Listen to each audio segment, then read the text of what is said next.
최근에 우리 사회를 떠들썩하게 만든 N번방 사건은 인간이 얼마나 악해질 수 있는가, 그 밑바닥을 보여주는 것 같은 충격이었습니다. 더군다나 그 범죄에 이용된 피해자나 가해자나 미성년자들이 다수여서 더 큰 충격이었던 것 같습니다. 이런 사건이 한 번도 아니고 잊혀질만 하면 계속 우리 사회에 나타나는 이유가 무엇일까요?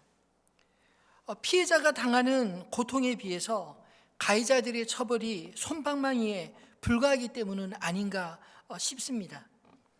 다시는 이런 일이 재발하지 않기를 바라는 시민들의 청원으로 강화된 법을 만든다고 하니 두고 볼 일입니다. 가끔 법정에 대한 소식을 들을 때마다 때로 마음이 상하는 것은 도대체 누구를 위한 법인지, 우리나라의 법이 가끔 피해자의 인권보다 가해자의 인권이 더 강화된 것 같을 때 참 속상하지 않으신가요? 제발 피해자들이 더 이상 가해자들의 제2, 제3의 보복을 두려워하지 않아도 되도록 이 나라의 법이 잘 만들어지고 이 나라의 법으로 또 피해자들이 잘 지켜졌으면 좋겠습니다. 오늘 우리가 읽은 본문의 말씀도 법정에 대한 말씀입니다.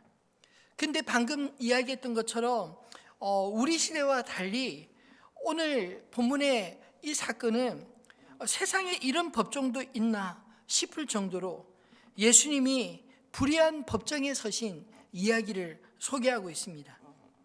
예수님은 밤에 잡히셔서 곧바로 대제사장의 집에서 예수를 죽이기로 이미 모의한 종교 지도자들에 의해 밤새 신문을 당하셨습니다.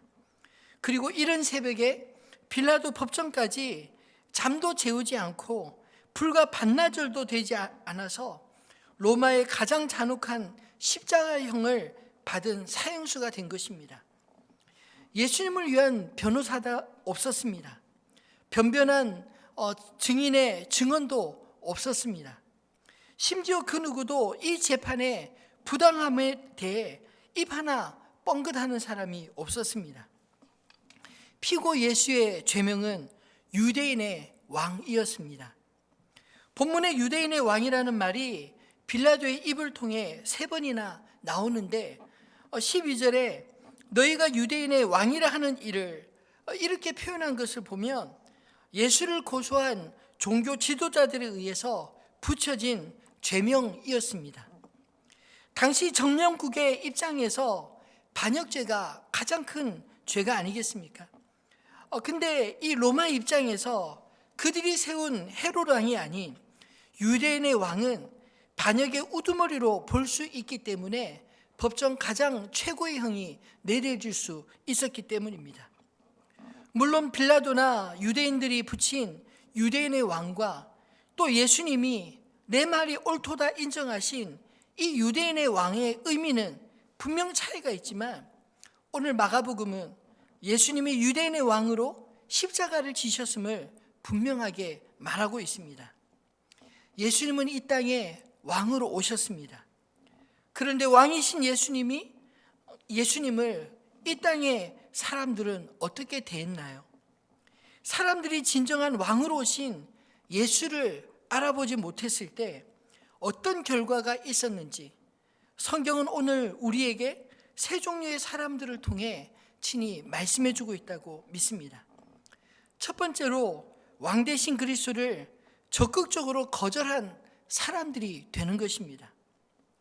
적극적으로 거절한 사람들은 다름 아닌 오늘 본문의 종교 지도자들이었습니다.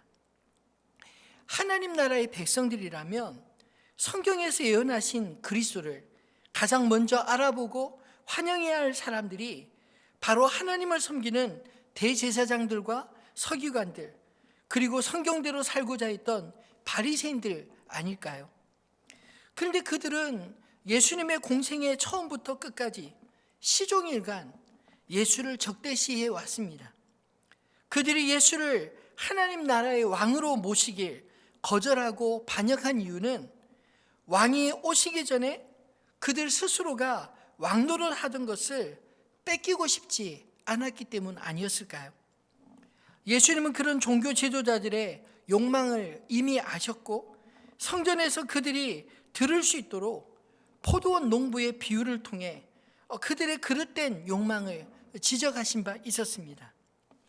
원래 자기들의 것이 아닌 포도원을 빌려서 사용하면서 언제부터인가 주인 행세를 하고 또 주인이 보낸 종들을 때리고 죽이고 정당한 주인의 요구를 철저하게 무시하고 거절한 그런 농부들의 이야기를 통해서 말입니다. 심지어 주인이 마지막으로 보낸 하나밖에 없는 아들까지 죽여 포도원을 가로채려 하였습니다. 결국 주인이 군대를 데려와 진압할 때까지 그들은 자신들의 욕망을 결코 포기하지 않았습니다. 그들이 예수를 죽이기까지 적극적으로 앞장섰던 것은 그들이 하나님의 것을 빼앗고 하나님의 나라가 아닌 자신들의 나라를 이 땅에 세우고자 했던 것 아니었을까요? 그들은 자신들의 욕망을 위해서는 그 전까지 적대시하며 미워했던 정적 로마 총독 빌라도와 또 가이사 황제까지도 이용하였습니다. 요한복음 19장 12절을 보면 오히려 이방인 빌라도는 예수가 종교적인 이유로 죄 없이 끌려온 것을 알고 놓으려고 애썼지만 하나님을 왕이라고 부르는 자들인 그들이 오히려 로마의 신하를 자청하는 희한한 일이 벌어지지 않습니까? 한번 그 본문을 같이 읽어볼까요? 이러함으로 빌라도가 예수를 놓으려고 힘썼으나 유대인들이 소리질러 이르되 이 사람을 놓으면 가이사의 충신이 아니니이다. 무릇 자기를 왕이라 하는 자는 가이사를 반역하는 것이니이다. 여러분, 이 말에서 그들은 이제까지 하나님이 아닌 세상의 왕을 섬기던 자들임을 스스로 증명하고야 말지 않았습니까? 그런데 이들의 모습에서 참으로 불행하게도 때때로 우리들의 모습이 종종 보이지는 않으시나요? 하나님을 나의 주, 나의 왕이라고 그렇게 입술로는 늘 고백하지만 실제로는 내가 내 인생의 주인이 되어서 세상에서 지금 누리는 것들을 마치 내 것이냐 빼앗기지 않으려고 늘 움켜쥐려 하고 있지 않습니까? 주님은 우리에게 맡기신 것, 우리에게 누리도록 주신 것들을 빼앗으러 오시는 분이 아니십니다. 오히려 우리의 욕심 때문에 잃어버린 마음의 평정을 회복시키시고 사탄에게 빼앗긴 평강을 친히 찾아주시기 위해 오신 분이십니다. 우리의 눈이 참되신 왕을 알아보고 주인을 주인으로 인정하기까지 우리는 욕망의 종이 되고 마는 것을 이들 종교 지도자들을 통해 우리에게 보여주고 있는 것 아닐까요? 종교 지도자들의 거짓된 모습을 통해서 오히려 우리 인생의 주님을 올바르게 바라볼 수 있는 은혜가 있기를 주님의 이름으로 축원합니다. 두 번째로 진정한 왕이신 예수를 우리가 알아보지 못할 때 군중 심리로 왕 대신 예수를 거역한 무지한 무리들이 될 수 있는 것입니다. 예수를 십자가에 못 박으라 소리 지르는 사람들이 있었는데 그들은 군중 심리에 움직이는 무리들이라고 오늘 성경은 말씀하고 있습니다. 이들은 종교 지도자들의 하수인으로 충동적으로 예수를 죽이는 공범이 된 것입니다. 이들 중에는 어쩌면 불과 며칠 전 종려나무 가지를 흔들며 다윗의 자손으로 오시는 이여 찬송하리로다 호산나 외치는 사람이 아마 있었을지도 모르겠습니다. 이들은 자신의 주관이나 판단 없이 대중 심리에 쏠리고 목소리가 크거나 힘 있는 사람들에 의해 영향을 받아서 언제든지 입장이 바뀔 수 있는 그런 사람들 아닐까요? 한마디로 그들은 진리에 대해서는 도무지 관심이 없고 무지하며 분위기에 휘둘리는 그런 사람들인 것입니다. 그 결과 이들은 그리스도로 오신 유대인의 왕 대신 어이없게도 살인자 바라바를 선택한 것입니다. 자신의 욕망에 의해 거절하든 무지에 의해 거절하든 진정한 왕을 거절하게 될 때 어떻게 될까요? 로마서 1장 21절로 23절 말씀을 보면 오히려 그 생각이 허망하여지며 미련한 마음이 어두워졌나니 스스로 지혜 있다 하나 어리석게 되어 썩어지지 아니하는 하나님의 영광을 썩어질 사람과 새와 짐승과 기어다니는 동물 모양의 우상으로 바꾸었느니라. 이런 자들은 눈이 어두워 스스로 지혜 있는 척하지만 사실은 너무나 어리석게도 창조주 왕 되신 하나님께서 그들을 위해 만들어주신 피조물을 마치 그들의 왕인 양 주인으로 섬기는 그런 우상 숭배자들과 다를 바 없다는 말씀입니다. 참되신 왕 예수를 거절한 자리에 생명을 도둑질한 살인자 바라바에게 그 자리를 내어준 자들이 되었습니다. 왕 대신 예수를 거절할 때 우리의 욕망을 따라 예수님을 대신할 그릇된 대상을 선택하게 된다는 말씀입니다. 어떨 때는 돈이 그 자리를 차지하기도 하고 또 어떨 때는 명예와 쾌락이 그 자리를 대신할 수도 있을 것입니다. 그런데 문제는 그것이 우리의 평강을 깨트리고 우리의 생명을 점점 더 피폐하게 만드는 주범인 줄 모르고 그렇게 섬긴다는 것입니다. 무지함으로 중심 없이 흔들리는 영적으로 무지한 자가 되지 마시고 깨어 우리의 중심에 예수를 왕으로 모신 하나님의 사람들 다 되시기를 주님의 이름으로 부탁드립니다.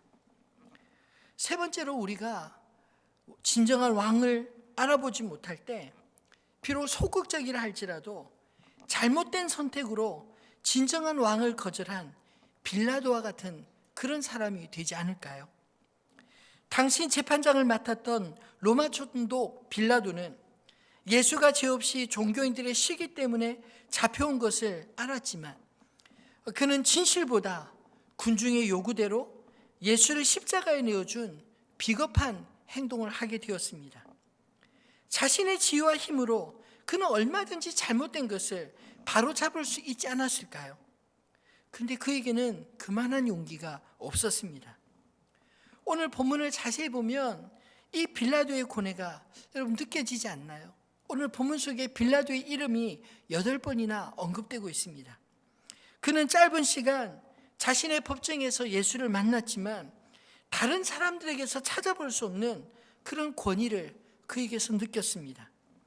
사람들은 죽음 앞에서 살기 위해 무슨 짓이라도 무슨 말이라도 하건만 예수는 자신에게 유리한 대답은 침묵으로 일관하시고 오히려 무리들이 고발하는 대로 유대인의 왕이심을 그렇게 시인하지 않으셨습니까?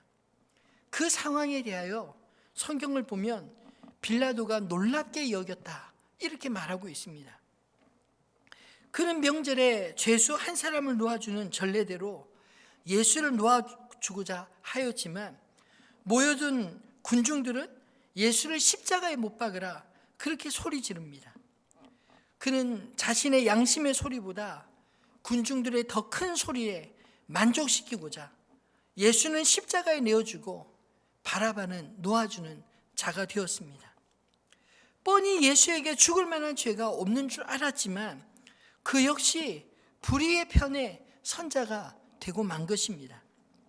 그래서 그는 역사상 가장 불명예스러운 이름으로 매 주일 예배마다 사도신경에 예수님을 죽인 자의 이름으로 그렇게 끊임없이 불려지게 되지 않았습니까? 역사가 유세비우스에 의하면 그는 이 비극의 순간을 잊을 수 없었으며 그로부터 수년 후에 유배를 당하여 자살로 생을 마감하였다라고 말합니다. 적극적으로 거절하든지 무지해서 거절하든지 아니면 알면서도 소극적인 방식으로 거절하든지 중요한 것은 모두가 거절한 것입니다. 우리가 진정한 왕으로 오신 예수 그리스도를 거절할 때 십자가에 이처럼 원수가 됨을 기억하시기를 바랍니다. 거절은 자유이지만 그 결과는 주님 앞에서 책임져야 하는 것을 기억하고 주님 앞에 부끄러울 것이 없는 하나님의 사람들이 다 되시기를 주님의 이름으로 부탁드립니다. 말씀을 맺겠습니다. 우리는 빌라도의 법정에서 예수님이 십자가형을 선고받으신 줄로 알지만 사실은 진정한 왕 되신 주님 앞에서 우리 앞에 두 갈래 길이 있는 것을 깨닫게 되기를 소망합니다. 성 어거스틴은 그에 져서 하나님의 도성에서 하나님의 나라와 인간 나라의 차이를 이렇게 설명하고 있습니다. 이 두 나라는 두 개의 사랑으로 만들어졌다. 이 땅의 나라는 하나님을 저버리는 자신에 대한 사랑으로 만들어졌고, 하나님의 나라는 자신을 저버리는 하나님의 사랑으로 만들어졌다. 여러분, 예수님은 이 땅의 왕으로 오셨습니다. 그러나 그 왕은 자신을 버리사 가장 낮고 천한 모습으로 섬기시는 왕으로 오셨습니다. 자신을 내어주신 사랑으로 무지와 두려움과 자기 사랑으로 가득 찬 우리 인생을, 마음을 녹화하고 계신 것입니다. 우리 앞엔 오직 두 갈래 길이 있을 뿐입니다. 그리스도 예수를 나의 왕으로 영접할 것인가? 아니면 외면할 것인가? 십자가의 길에는 오직 예수님밖에 없음을 믿으시기를 바랍니다. 요한복음 14장 6절에 보면 유일하신 길 예수의 길을 우리에게 보여주고 있지 않나요? 마지막으로 이 말씀을 같이 한번 암송했으면 좋겠습니다. 예수께서 이르시되 내가 곧 길이요 진리요 생명이니 나로 말미암지 않고는 아버지께로 올 자가 없느니라. 아멘. 주님이 가신 그 십자가의 길로 주님을 따르는 주님의 제자들이 다 되어서 이 땅의 진리 가운데 우리 자신을 당당하게 증명할 수 있는 저와 여러분 다 되시기를 주님의 이름으로 축원합니다. 오늘 주신 이 말씀을 기억하면서 우리들의 찬양 438장 가사를 묵상하며 함께 찬양하겠습니다.